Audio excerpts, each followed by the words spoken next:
I got to meet the former president of the United States. I'm going to tell you that story. I think it's a good story. Before I do that, I want to give away the big idea, and that's simply this. There are three things that those leaders do exceptionally well that I'm going to share with you in this video.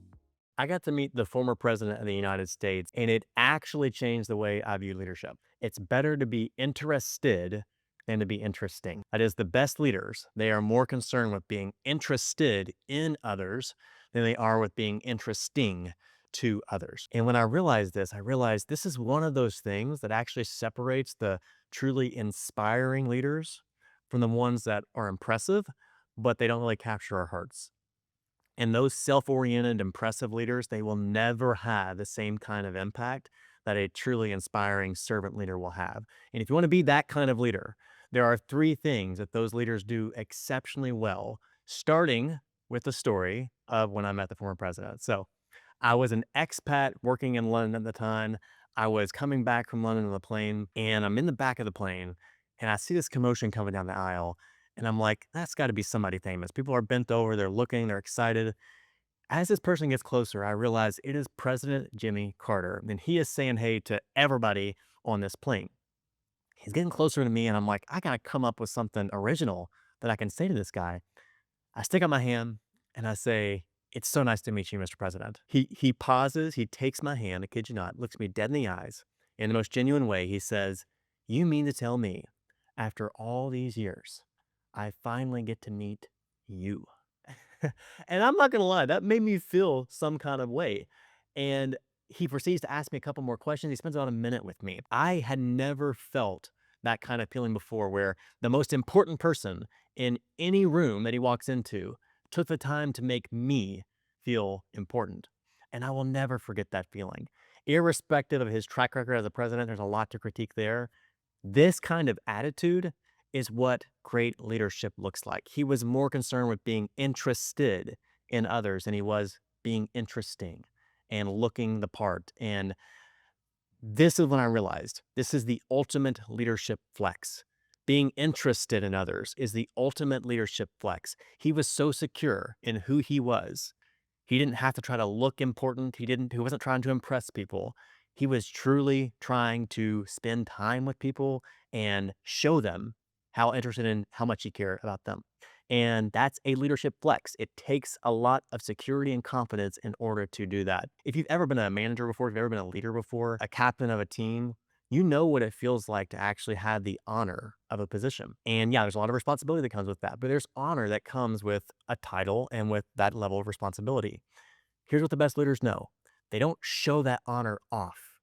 They carry that honor, they recognize the honor, and they carry it humbly, and they use it to inspire people. And that's exactly what I experienced in this interaction with the former POTUS. Let me contrast that really quick. So here's the story of the tale of two presidents. This is really a senior vice president in another organization I worked in. I was in a Fortune 500 company for about a decade, and I was an up and coming young director in this company. You can see young Blake there shaking hands. The story goes, I worked in this organization pretty closely with this SVP. We had a lot of meetings together. We would even meet one on one sometimes. I thought we were pretty good friends. One day, I get an invitation to the boardroom. There is a bigwig politician who's coming to town and he wants to meet with the senior executive of the company. Somehow, I get an invitation to this event. And I'm excited. I know I'm going to be the lowest person there, but it's a big deal to me. I'm excited. I get up to the boardroom, and one of the first people I see is that SVP, my SVP. I go up to say hello, and I kid you not, he sees me and chooses to look right through me, right past me. I never felt so small than in that moment because he was so clear. He did not want to be seen fraternizing with the likes of me. He had other people that he needed to look important to, and talking to me was not going to be it. Here's the ironic part though. A couple minutes later, the CEO, the COO of the company, who he would want to impress, they came up and they started talking to me. They started engaging with me. He did not know this, but I had a relationship with them, and they were not like him. They wanted to take interest in somebody like me. They didn't care that I was a lower level person. They wanted to invest in me. I could almost see the regret wash over his face. From that moment on, I was no longer inspired by him. I was impressed by him. He was super smart, super talented. I no longer trusted him. And that's what happens when you climb the ladder by ignoring people that you feel like can't help you anymore. That's when the ladder starts to break.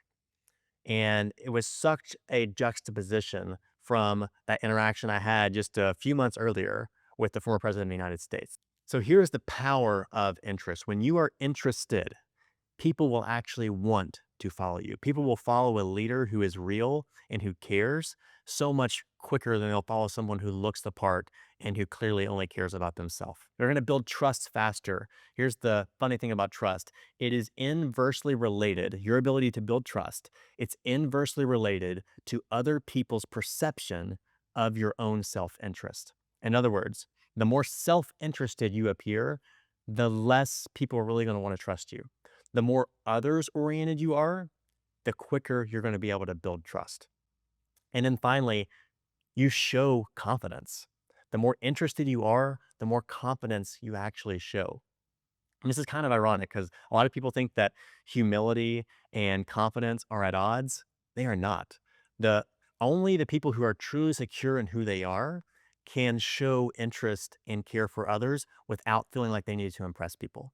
And again, that's why it's the ultimate leadership flex. And when you do that, when people can actually sense that you're not trying to impress and that you actually are fully present with them and you're secure in who you are, it actually shows a ton of confidence. And that's something that you want people to feel in order to follow you. They want to gravitate towards that type of person.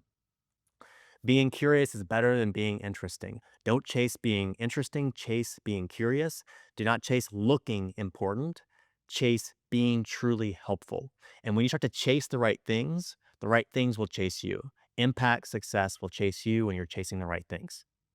So, what do you do with this? How do you become this type of leader who is truly interested in others, shows that interest, and can really inspire people? There are three things that these leaders do that really set them apart and enable their impact. The first thing is they ask real questions and they mean them. Most people hate small talk. You probably hate small talk. I don't like small talk.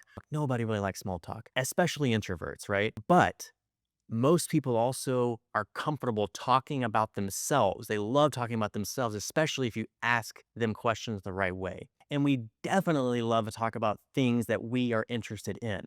So tap into that. That's where the magic happens when you can understand what is it that they're fired up about, that they're interested in, and tap into that. You'll see some examples here. This is from levels of relational depth. So if you're just getting to know somebody, one of my favorite questions is, what do you really enjoy doing? The way that I say that in Blake speak a lot of times is, what do you like to get into? What's something that gets you fired up? I love to know what makes somebody tick. Usually the quirkier, the better. If it's stamp collecting, I have a dental hygienist that I see twice a year. I asked her a question like this and realized that she was really into her Peloton. And she has this secret competitive spirit with a skinny friend of hers, and she loves to crush her on the Peloton. I can sit back for 30 minutes. I can't really say much. I love hearing her talk about it, right? I just asked a few good questions and get her going. A level two question looks something like this. It's a level deeper to where you get to really know who they are. One of my favorite questions to ask here is, what's something you're proud of? And you might hear about some kind of achievement that they made in their life, something they've overcome in their life. You might hear about a blessing in their life that they are really thankful for and that they're proud to be blessed with. But it's a great question. It's a non-invasive question, but it goes a level deeper. This third question, probably my all-time favorite, when you can get to this level of depth, is what has helped shape who you've become today? Another way to say that is what's made you the person that you are today? Vanessa Van Edwards, if you've ever heard her, she's incredible. She likes to use this term tipping point. So she asks, what was a tipping point in your life? Most people have some type of pivotal moment where they had to choose, am I going to shrink from this or am I going to grow from this? And if you can uncover that type of story, it really goes beyond just the basics and helps you develop that relational depth. So winsome leaders ask questions like this because they actually want to know the answers to the questions, and it helps them develop more depth in their relationships. The second thing you'll notice these leaders do is they listen with their face. If you want to be an inspiring leader like this, you listen with your face. I want you to look at President Carter's face here. I actually took this picture. That is real. That is genuine. Look how present he is. Look how he's not just doing this in obligatory fashion. He truly enjoyed it. You could tell. And that you can't fake that, right? So it starts with the heart. So your heart needs to actually be in it, truly interested in the other person in front of you, but you also need to be intentional to send the right signals. And so body language really matters. 70% of communication is nonverbal. And if we truly believe that, we need to be really intentional about our body language because that's what people pick up on our tone, our body language, the way we make them feel. They may not remember exactly what you say. Oftentimes, they won't remember exactly what you said. But I guarantee you this, they do remember how you made them feel. And your body language is such a big part of that. Three quick body language tips here. The first is eye contact. One of the biggest myths that you'll hear from certain people is you've got to maintain 100% eye contact. People need to know that you're focused on them. Eye contact is huge, but if I continue to just look like this at you, it's going to get awkward. It's going to get pretty intense, right? Nobody likes that. Sorry, I need to look away. That is not comfortable, but they recommend like no more than 70% eye contact, but we actually like it when somebody's talking to you that they are processing, they're thinking. You'll see people look off as they're formulating their thoughts or listening to you. That's okay. What you want to avoid is distracted eye contact. So looking at your phone or looking past someone at other people that you might want to talk to or people that they think that you're like, oh, they just want to get away from me and talk to somebody else. I'm going to back away from the conversation. It's important to have eye contact. The best way to do this, learning this from Vanessa Van Edwards, she's incredible at this stuff. The best way to do this is to make sure you have eye contact when you're delivering a key point. So at the end of your sentence, typically, as you're formulating your thoughts, okay to be looking away, but when you're talking to them, you're looking right at them and you're giving that point. Same thing when you're receiving them. Like you can be thinking about what they're saying, but you're locked in when something is engaging to you, you show that with your eye contact.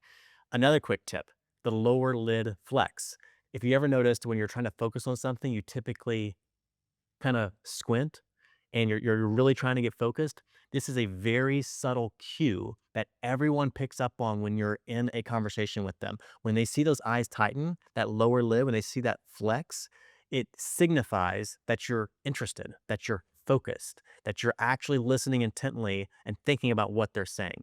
So when you do that, when you do that, it's very, very powerful signal that you send, especially when you combine it with number three here, the lean. Lean with it. Lean with a rock with a lean. Sorry, lean with it or tilt. And when you can tilt and lean, that signifies that you're actually in that moment with them.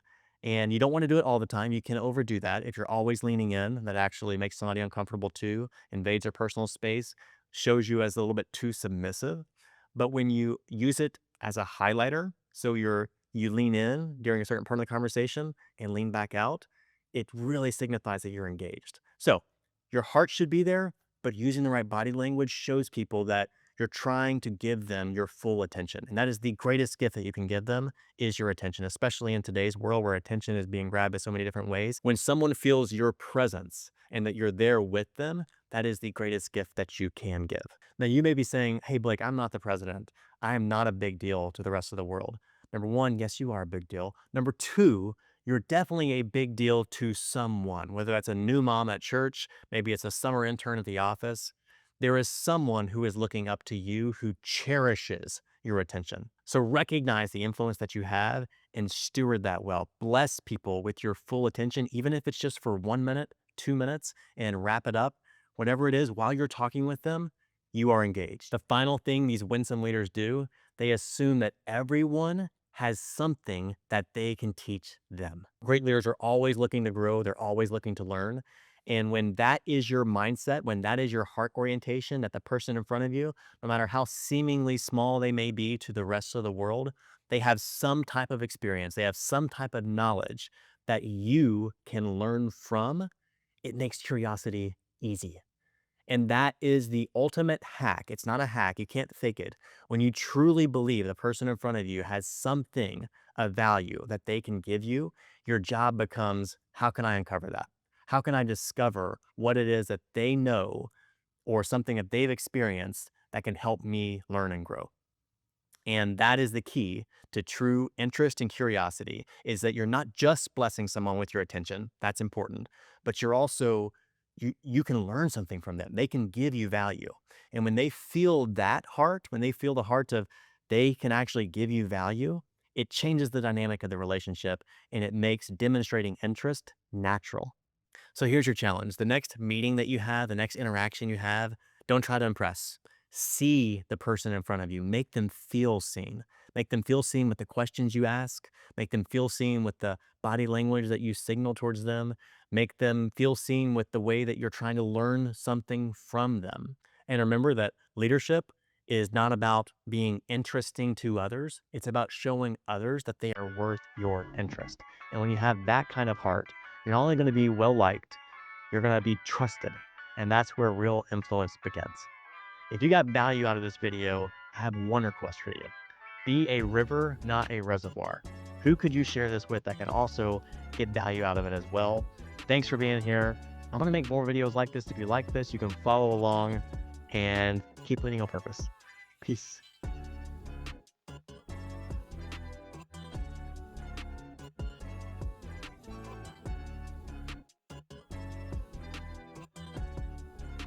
Sorry.